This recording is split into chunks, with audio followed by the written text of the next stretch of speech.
Buenas tardes a todos. No voy a gritar. Gracias por la invitación. La fidelidad en la interpretación de los textos bíblicos es única, ya que sigue el Espíritu de Dios para revelar la voluntad de Dios. Dice San Pedro, porque jamás profecía alguna trajo su origen de la voluntad de hombre, sino que, impulsados por el Espíritu Santo, hablaron hombres de parte de Dios. Segunda Pedro 1:21. Isaías, cuyo nombre significa el Señor salva, vivió entre los siglos 8 y 7 a.C., durante los días de los reyes de Judá. Como se relata en primer capítulo, dice: visión que tuvo Isaías, hijo de Amós, acerca de Judá y Jerusalén en los días de Osías, Jotham y Acaz y Ezequías, reyes de Judá. Perteneciente a una familia de linaje real, lo cual le facilitaba el acceso a los distintos reyes. Su libro es considerado una reliquia divina y bíblica que muestra la profundidad del ser humano como creación e instrumento sagrado de Dios Altísimo. Isaías es conocido como el profeta evangélico y su libro es a menudo llamado el quinto evangelio, debido a la grandeza de su persona y su teología. Además, Isaías logró trascender las limitaciones humanas y lo metafísico mediante su descripción teológica, su literatura, su capacidad para transmitir la revelación divina. El profeta goza una luz interna que se enfoca en la condición espiritual de pureza, conforme a la creación de Dios. Presenta una idiosincrasia única en el camino hacia Dios, en cual solo es posible mediante el arrepentimiento, marcando así el retorno del ser humano a la reconciliación con el Creador. La relación con Dios se perdió por causa del pecado, que quebrantó el propósito para el cual el hombre fue criado, como se refleja en Génesis 1:26, y dijo Dios: hagamos al ser humano a nuestra imagen, como semejanza nuestra. El poder del pecado causó una desconexión con Dios, desfatando la transparencia en la relación con Él. La transparencia, lo que es una disciplina divina, plena, elevada, que engloba la virtud humana y moral, surge del poder creativo del mismo Dios, lo que dice: hagamos lo humano a nuestra imagen, como semejanza nuestra. Dios hizo al hombre a su imagen y semejanza, así la creación solo puede vivir en paz a través de este camino único, que es la reconciliación con Dios y consigo misma. Es por ello que el profeta Isaías dedica muchos capítulos a describir el poder del pecado y la necesidad de volver a Dios con corazones contritos, no solo con palabras vacías. Dice en Isaías 29:13, dice el Señor: por cuanto ese pueblo se me acerca con su boca, me honra con sus labios, mientras que su corazón está lejos de mí. Su temor hacia mí es solo un mandamiento de hombres que les ha sido enseñado. Además, el profeta Isaías, bajo la mirada del Espíritu Santo, pudo ver, pudo escuchar y hablar con Dios, experimentando así lo que pocos seres humanos logran según la providencia divina. De este modo pudo contemplar a Dios un tema que también revela claramente en el caso del profeta Moisés. Dice en Éxodo 33, Yahvé hablaba con Moisés cara a cara, como hablaba un hombre con su amigo, pero no podrás, después dice en 20, Éxodo 33, 20, pero no podrás ver mi rostro porque no puede verme el hombre y vivir.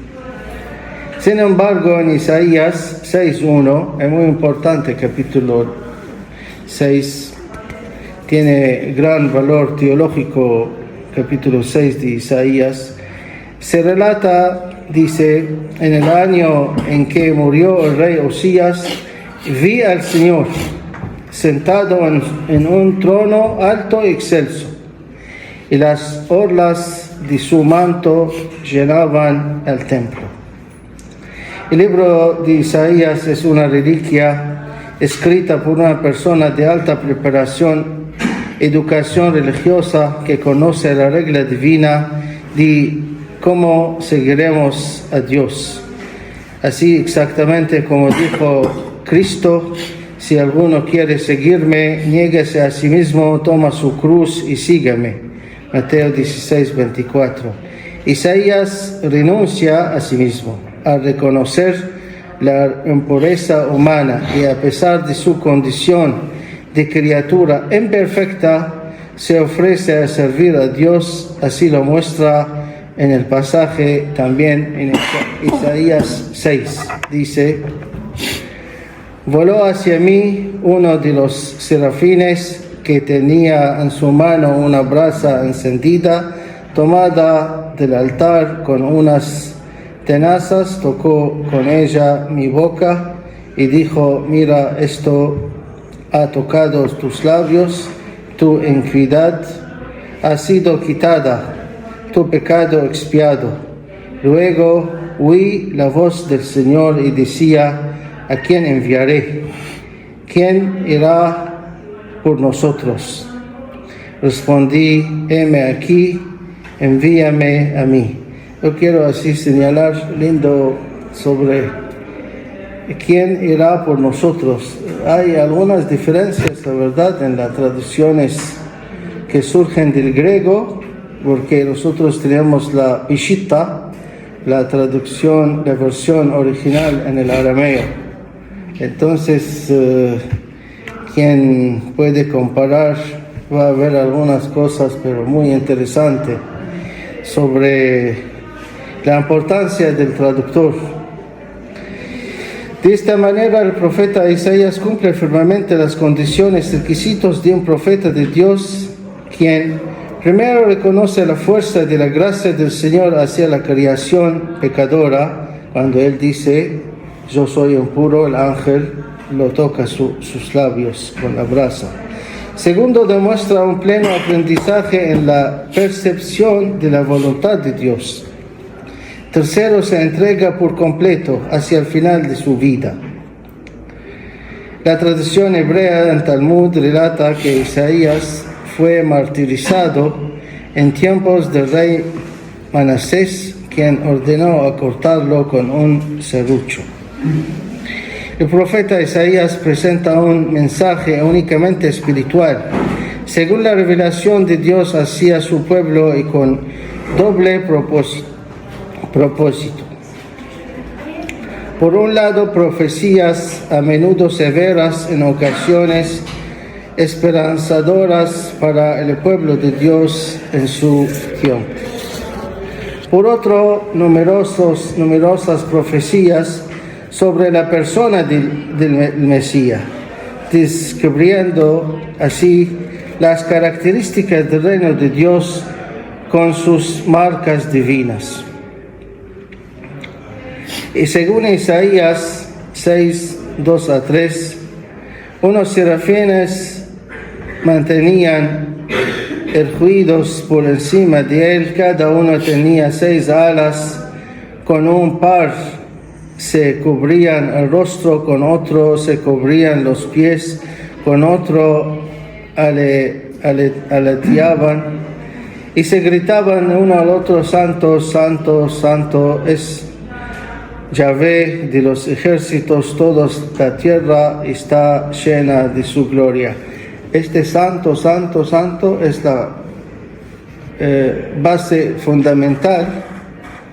Todo lo que rezamos en la iglesia, santo eres tú, oh Dios, santo eres todopoderoso. Y este también la base fundamental de la liturgia. La liturgia siriana y no siriana también es base muy importante. Isaías fue el único profeta que presentó revelaciones tan importantes sobre el majestuoso reino celestial de Dios, con un estilo literario, un pensamiento capaz de transmitir la voluntad divina en diferentes etapas y bajo distintos reyes. Cabe destacar que la sintaxis del profeta Isaías utiliza con gran éxito el simbolismo, especialmente en las profecías sobre el Mesías. Su estilo se distingue por el uso del paralelismo retórico y poético, una manera excelente de expresar su mensaje teológico al lector. Además demuestra una elocuencia, influencia y dominio excepcionales del idioma hebreo para comunicar sus profecías. Debo mencionar que la versión Peshita tenemos Isaías en su arameo. El capítulo 22 de Isaías, central en esta reflexión, presenta el reino de la justicia, la paz, la protección de Dios que se manifestará cuando envíe a su Rey el Mesías, Jesucristo. La paz divina distingue su paz de la paz del mundo. Cristo dice en Juan 14, 27, la paz os dejo, mi paz os doy. No os la doy como el mundo la da. No se turbe vuestro corazón ni tenga miedo. ¿Y qué quiere decir? Que una paz hay. Cristo dice una paz. Paz Él. La paz divina, la paz de Cristo. No es la paz del mundo, para que seamos claros. La diferencia entre los tipos de paz, la paz de Cristo y la paz del mundo, queda claramente definitiva en Isaías 32, donde se describe el reinado de un rey, sus frutos, la venida del Espíritu Santo, versículo 15. Posteriormente, las características del reino: paz en la creación, paz en el desierto, en los animales, paz a la naturaleza. Este capítulo refleja la condición espiritual del pueblo, que a su vez manifiesta la realidad social en la creación, mostrando ya sea una paz divina o una desconexión con Dios. Espiritualmente, el texto anuncia la aparición mesiánica del Rey, símbolo del Señor Jesucristo, el Mesías esperado en el tiempo de Isaías, y feliz desenlace del conflicto entre Jerusalén y Asiria, tras numerosas advertencias sobre no refugiarse en Egipto, símbolo de la maldición, quien confía en el ser humano. Así dice Yahvé: maldito quien pone su confianza en el hombre. Jeremías 17:5. En los días de Isaías, ¿por qué dije esto? Pensaron pedir ayuda de Egipto a atacar o a defenderse contra Asiria, Ashur.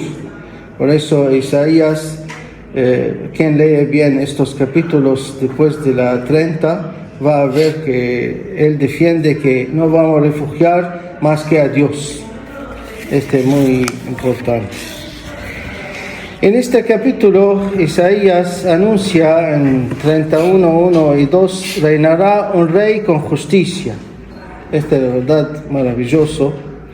Y príncipes gobernarán con rectitud. Cada uno será como abrigo contra el viento. El rey es Jesucristo. Es el único Rey de la justicia, quien junto a sus discípulos gobierna la Iglesia en los 4 ángulos del universo. Bajo su reinado nos refugiamos todos. Refugia toda la tribulación y tentación. Además, las bendiciones del reino se descubren desde el versículo 1 a 8, donde se establece una clara distinción entre el príncipe legítimo y el impostor. Del versículo 9 a 14, la profecía anuncia la destrucción de Judá o de Judea. El versículo 14 señala: pues el palacio está abandonado, la ciudad populosa es un desierto, el Ofel y la fortaleza son madrigueras para siempre, delicias para asnos, monteses, pastos para rebaños. A esto sigue el castigo de los malvados y de las mujeres adúlteras, complacientes mientras el enemigo se apodera de sus bienes y cosechas. Versículo 15 de Isaías 32: hasta que sea derramado sobre nosotros el Espíritu de lo alto, el desierto se convierta en campo fértil, el campo fértil sea reputado como selva. Señala exactamente el día del Pentecostés, como vimos en Hechos 2, cuando descendió el Espíritu Santo en lenguas de fuego. Este pasaje refleja la grandeza de este capítulo, que presenta un icono maravilloso de la existencia del Rey Jesucristo, o el Verbo encarnado, la encarnación del Verbo de Dios según Isaías, con la promesa, lo que Emmanuel, según Isaías 7:14, la profecía que la Virgen está encinta, tendrá hijo, Emmanuel, Dios con nosotros, y disfrute también los frutos de la reconciliación con el Creador. También se presenta la misericordia de Dios hacia su creación, protegiéndola, conservándola en este estado de bondad. Al derramarse el Espíritu Santo, el alma humana florece con sus frutos: paz, gozo, como menciona San Pablo. En cambio, el fruto del Espíritu es amor, gozo, longanimidad, benignidad, bondad, fidelidad, mansedumbre, templanza. Gálatas 5:22. La consecuencia del poder del Rey y Mesías, que representa firmemente la justicia y la paz en la creación, se expresa en los versículos 16 y 18, donde dice: entonces la rectitud morará en el desierto, la justicia habitará en el campo fértil. La obra de la justicia será la paz, el fruto de la justicia, la tranquilidad, la seguridad para siempre.